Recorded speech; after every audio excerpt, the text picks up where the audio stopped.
Hai, aku Sakina. Saya adalah Fadisha. Aku Dayan. Hai, aku Syira. Hai, aku Teha. Hari ni kita orang nak share something dengan korang. Mesti korang nak tahu kan kita orang nak share tentang apa? Kita orang akan share tentang impuls dan daya impuls. Nani? Apa itu daya impuls? Maksud daya impuls ni ialah kadar perubahan momentum dalam pelanggaran atau hentaman dalam masa yang singkat. Impuls ialah hasil darab daya impuls dan masa hentaman. Okey, jom kita tengok contoh impuls yang pertama. Suatu petang yang cerah di mana burung-burung berkicauan, matahari meninggi di langit. Saya sebiji bola. Okey, tengok tu bola. Okey, so nampak kan bola tu melantun. Apa yang menyebabkan bola tu melantun ialah masa impak terhadap bola adalah pendek. Jadi daya impuls yang bertindak atas bola ditingkatkan. Sebab tu dia melantun. Aku sih tak faham lah. Aku ada lagi 2 contoh. Lesung dan alu diperbuat daripada bahan keras. Apabila lesung dikenakan pada alu, ia akan memendekkan masa impak. Jadi, daya impuls pun dapat ditingkatkan. Sebab itulah makanan kita boleh hancur. Okey, jom tengok contoh yang seterusnya.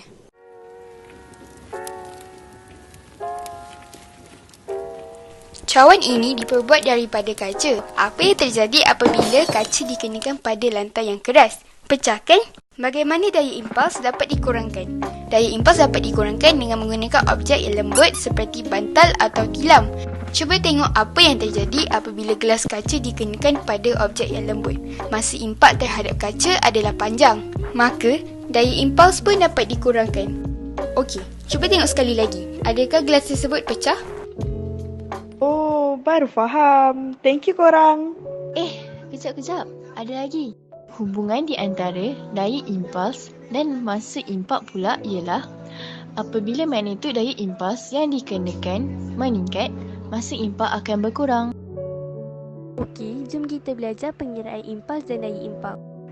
Kejap. Kita tengok formula dulu. Formula untuk impuls ialah mv tolak mu. Dengan keadaan m ialah jisim, v ialah halaju akhir dan u ialah halaju awal. Kita juga boleh menggunakan formula impuls sama dengan Ft. Dengan keadaan F ialah daya impuls dan T ialah masa hentaman. Unit untuk impuls ialah kg/ms-1 ataupun ns. Formula untuk daya impuls ialah mv tolak mu per T.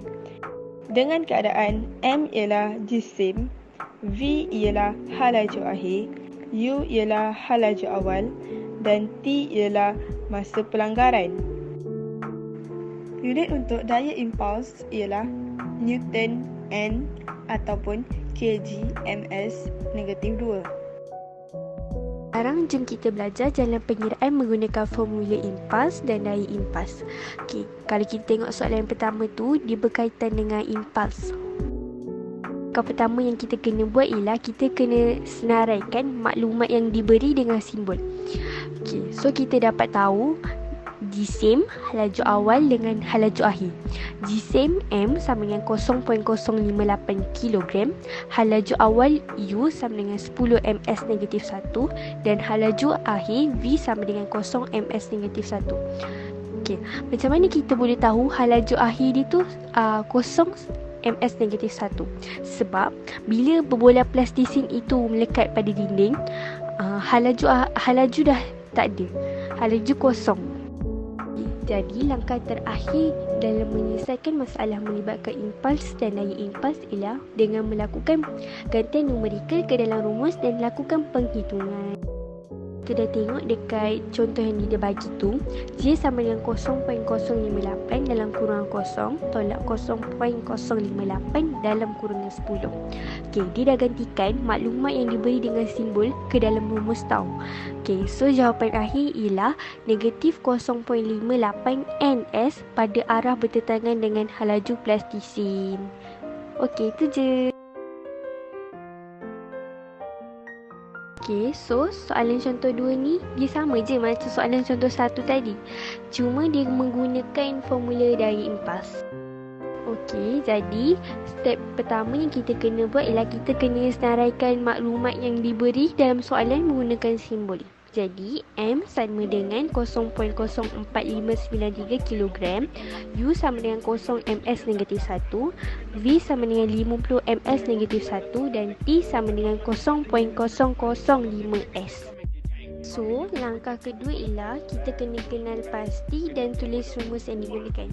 Rumus daya impuls ialah F sama dengan mv tolak mu per T. Okay. So, langkah terakhir ialah kita kena buat gantian numerikal ke dalam rumus dan lakukan penghitungan. 0.4593 dalam kurungan 50 tolak 0.04593 dalam kurungan 0 per 0.005. Jawapan yang terakhir ialah 459.3 N bertindak pada arah sama dengan laju bola golf merupakan daya impuls yang dikenakan pada bola golf oleh kayu golf. Okey, kita dah habis dah bab impuls dan daya impuls ni. Senang je kan? Good luck strenuous. Fizik A+.